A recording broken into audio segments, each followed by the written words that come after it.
You ever walk into a room and realize they didn't expect you to show up? That was me last Friday night, stepping into a vineyard estate in Napa, like I was late to a dinner I was never invited to. The sun was dipping low over the hills, that golden hour glow casting light on trimmed hedges and white linen tables. Everything was picture perfect. Except me. I parked my car in the guest lot. No valet welcome, no clipboard check-in, just silence and a couple of side eyes from the staff. I wore a navy blue jumpsuit, nothing dramatic. No diamonds, no designer clutch. Just a scarf, lace. Delicate. And old. It had been my mom's. Not that she remembered she gave it to me. As I walked the gravel path toward the garden, my heels barely made a sound. But the judgments? Oh, they were loud. My mother didn't wave. My father avoided eye contact. And my sister Vienna, the bride-to-be, looked right through me like I was some ghost who'd wandered into the wrong story. I found a chair at the end of a long banquet table. It wasn't assigned to me. I didn't even have a name card, but it was open. A woman in pearls tapped my arm. "Oh, that's for the photographer," she said, with a smile that had teeth. I nodded, stood up, and kept moving. It wasn't the first time someone tried to erase me from the frame. Near the fountain, I paused. I could hear laughter, soft jazz, the clinking of glasses. Someone murmured behind me, "That's Rowena, the sister who couldn't land a man." Another voice, "I heard she's some kind of executive or something, too intense for marriage apparently." Then a younger cousin added, "Mom said she scares people, too successful."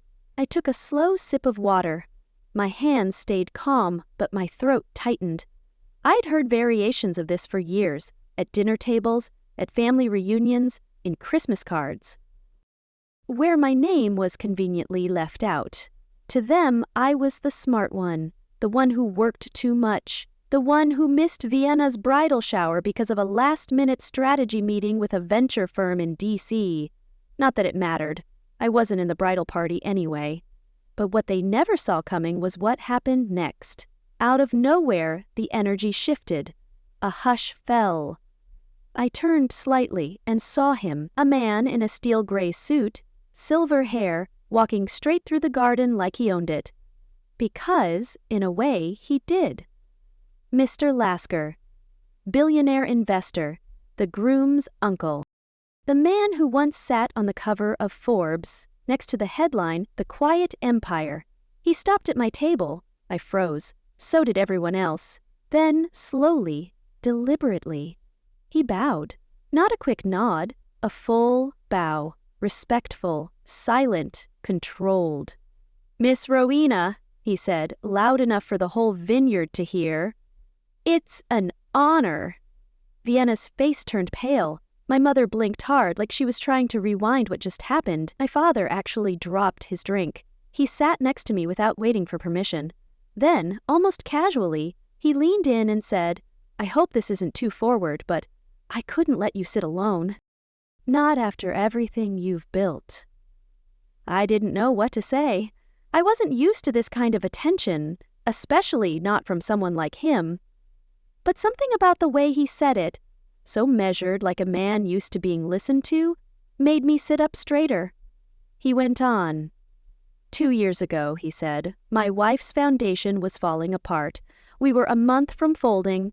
Then someone stepped in, quietly, without a name, cleaned up the financials, rebuilt the structure, even rerouted legal risk through a shell firm so we could stay operational."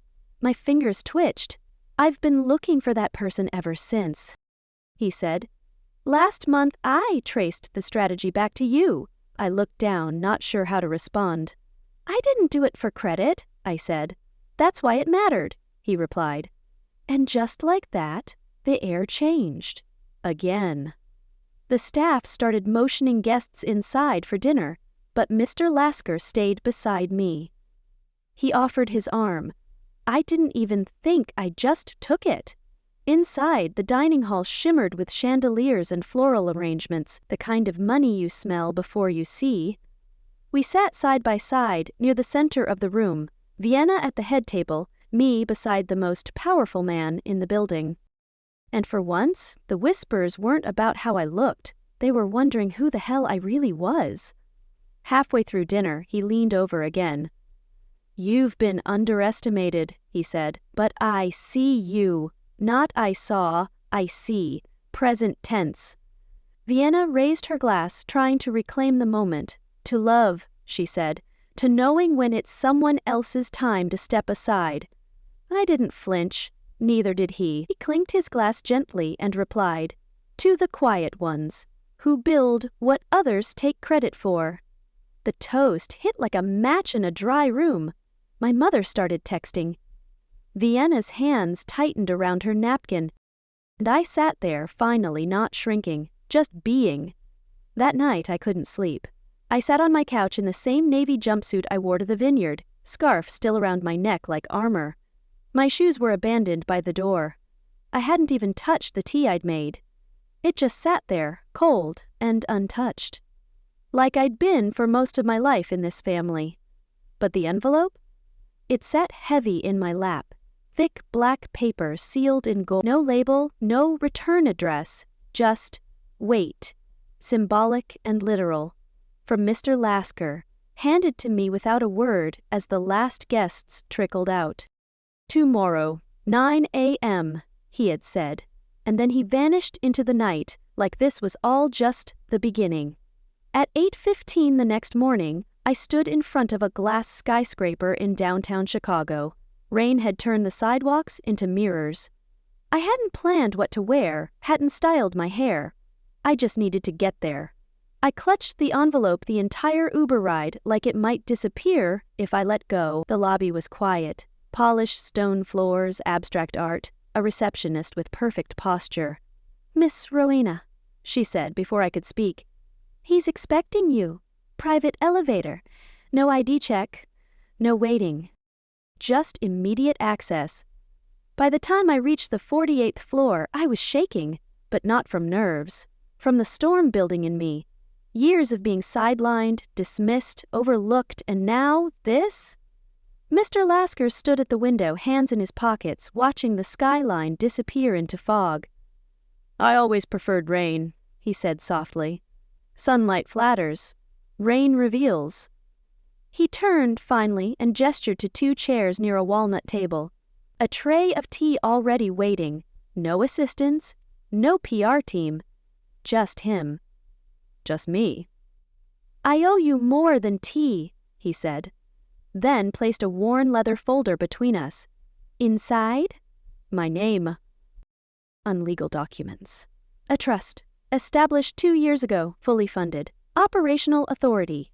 I stared at the paperwork like it might be a mistake. Like maybe he meant to give this to someone else. "Why?" I finally asked. He didn't blink. Because dignity shouldn't come at the cost of survival. I swallowed hard. I had worked for years in silence, building, guiding, salvaging, and I had done it all without ever asking for credit, because if I asked, they call me greedy. If I stayed silent, they just forget me, so I chose the lesser wound. "You salvaged Atlas when we were hours from collapse," he said. "Refused to put your name on it. Declined compensation. Said, just do something good with it. Well, I did. But now, I want to know what you want." I stared at the window behind him. Rain blurred the city into soft watercolors. "What do you want?" he asked again. "That isn't about them." And there it was. A question no one had ever asked me before. Not what's next. Not when are you getting married. Not are you sure you're okay. Just, what do you want? So I answered honestly. I want to be seen. Not because I shout. Because I built something worth noticing. He nodded. "Then don't shout," he said. "Let them lean in." That was the moment something cracked inside me. Not pain, not rage, something cleaner, like clarity rinsed in rain. I remembered sitting at my family's dinner table 5 years ago. I'd shared my first logistics pitch, the model I'd worked on for months. My father chuckled. Vienna smirked. My mother said it sounded ambitious, in that tone that really means unrealistic. That night I canceled a speaking gig in D.C., just to stay and not rock the boat. I'd spent years choosing them. They chose to forget me. And now here I was, being offered something not because I was family, not because of pity, but because someone actually read my work, actually understood it. "There's a gala next Saturday," Mr. Lasker said, interrupting my thoughts. "Black tie. I'd like you to be my guest." I blinked. "That's the same night as Vienna's wedding." He didn't respond. He didn't have to. The invitation stood. He wasn't going to pull it back because of family drama. That wasn't who he was. And it wasn't who I was anymore either. As I walked out of his office, the rain had stopped. Just mist now, floating like breath. I didn't take a car.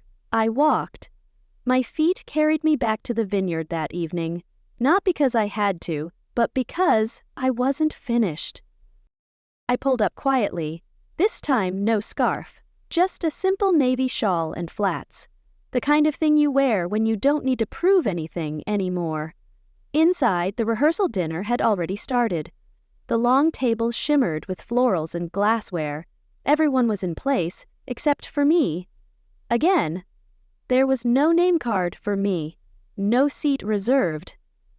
Vienna saw me standing awkwardly near the entrance. "She can just mingle," she said with a brittle laugh. "It's fine." I scanned the crowd. No one waved. No one motioned me over. They just kept sipping champagne and pretending I wasn't there. I walked toward a corner seat, near the fountain. Just wanted to sit. But a woman placed her hand on it. "That's for the photographer," she smiled. I nodded, didn't argue, just turned and walked. Past the clinking glasses, past the string quartet, past my mother's frozen smile, out into the garden again, down a winding stone path where the vines grew thick and wild. I found a bench and sat, just me and a small box I'd meant to give Vienna, a silver locket engraved with the date she passed her nursing exam. I'd saved for it. Before the bridal shower. Before I found out I wasn't even invited to the bachelorette weekend. I opened the box, stared at it, then closed it again. I didn't cry. I didn't rage. I just whispered something I'd never dared say before. "They don't see you because you've outgrown the room." A few minutes later, a sleek black car pulled into the drive. A woman stepped out. Late 40s, gray-streaked hair, composed, unbothered by the party behind her. "Miss Rowena?" she asked. "I'm Mr. Lasker's assistant. He sent the car. You're needed in the city." No questions, no hesitation, just like that. I stood and left the vineyard behind. Not in defeat, but with direction. The drive back into the city felt surreal. Inside the car, there was no chatter, no noise, just the soft pulse of jazz over the speakers and the faint hum of rain on the roof. The assistant, Elise, passed me a navy blue folder without a word. Polished, weighty. I opened it slowly, unsure what I'd find. Inside were clippings, news articles, strategy briefs, early patent filings with my firm's watermark, even a quote I forgot I'd ever given in 2017. "True innovation doesn't scream, it sustains." Someone had done their homework. Every page in that folder screamed one thing: you were never invisible. Just ignored by the wrong people. When we arrived at the downtown tower, Elise didn't escort me through the main entrance. We used a private lobby. Quiet. No check-in, no delays. A private elevator. No ding, no announcement, just smooth, uninterrupted ascent. When the doors opened, there was no receptionist, no waiting room, no board of directors, just him. Standing alone by a floor-to-ceiling window. The Chicago skyline gray and endless behind him. "Rowena," he said without turning, "thank you for coming." "I didn't have much of a choice," I replied, calm but direct. He smiled faintly. "No, but you came. That matters." He gestured to the table in the center of the room and slid another folder across to me. "I've followed your work for years," he said. "Not just the projects, but the patterns, the restraint, the grit." Then his tone shifted, lower, realer. "Your sister is marrying into my family tomorrow, but if I had my way, she wouldn't be the one joining us." That stopped me. Before I could ask what he meant, he continued, "We're building something. A global innovation board. Real influence. Quiet leadership. And I want you in the center seat." I didn't say anything right away. I didn't trust it. Not fully. Not yet. "Well now?" I asked. "Because I've seen what brilliance costs when it's ignored, and I'm not interested in pedigrees. I invest in proof, and you, Rowena, are the proof.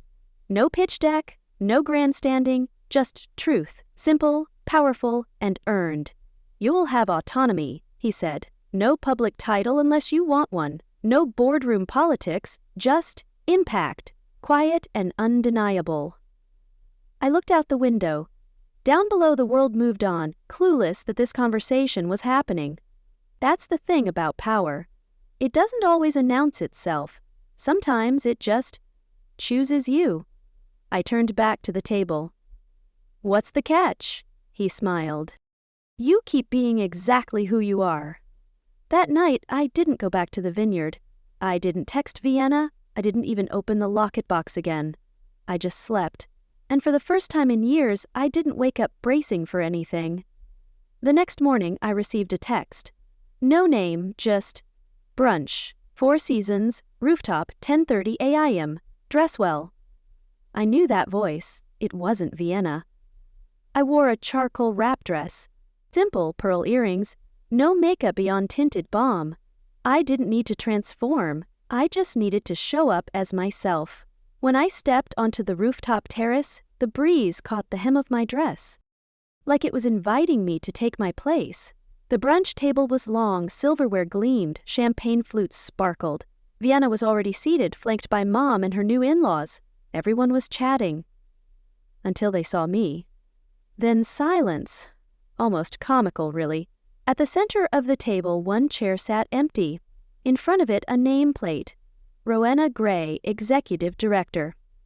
I didn't pause out of fear. I paused because that chair, it had always existed. I just hadn't been allowed to sit in it until now. Mr. Lasker stood behind it, hands on the backrest. "Rowena," he said clearly, "we've been waiting." Every head turned. Vienna stiffened. Her husband blinked like someone had flipped the script he thought he was reading. My mother pressed her lips together like a child holding in tears or rage. I walked to the chair and sat, not as an afterthought, but as the center. Mr. Lasker raised his glass. "Today we toast the newlyweds," he said, "but we also honor something else. A kind of leadership that doesn't demand attention. A woman who shows up, even when the seat isn't off." He turned to me. "Welcome, Rowena, Executive Director of our global initiative. Full discretion, full authority, because leadership," he added. "It's revealed." Some guests clapped, some just watched. My brother leaned over and whispered, "You just made enemies for life." I smiled politely, then reached into my purse and placed another envelope on the table. Inside were the notarized contracts, signed, dated, effective immediately. Mr. Lasker unfolded the first page and smiled. "You're stepping in as board chair for Atlas Green?" the groom asked, stunned. I nodded. "Also for the Lasker Ridge Initiative." Vienna dropped her fork. My father blinked like someone had deleted his password to the world. Mom looked like she wanted to vanish into her wine glass. Vienna spoke up, her voice brittle and forced. "You waited for this weekend just to ruin me, didn't you?" I looked her in the eyes. "I didn't ruin you. I just stopped letting you erase me." My voice didn't rise. It didn't need to. The silence was louder than anything I could have shouted. Mr. Lasker stood. He took my hand and said quietly, "Thank you for your vision and your restraint. I've never seen someone walk through fire so silently." I stood with him. No apologies, no second-guessing. As I turned to leave, someone near the edge of the terrace clapped. Just one person. An old family friend. She didn't say anything. She didn't have to. Her eyes said it all. I saw what they did to you. And I see what you've done now. I walked into the elevator alone. The doors closed with a soft hush, and I saw my reflection in the metal panel. Not bitter, not vengeful, just clear. I didn't burn a bridge. I built my own. And this time I walked across it without needing anyone to hold the gate open.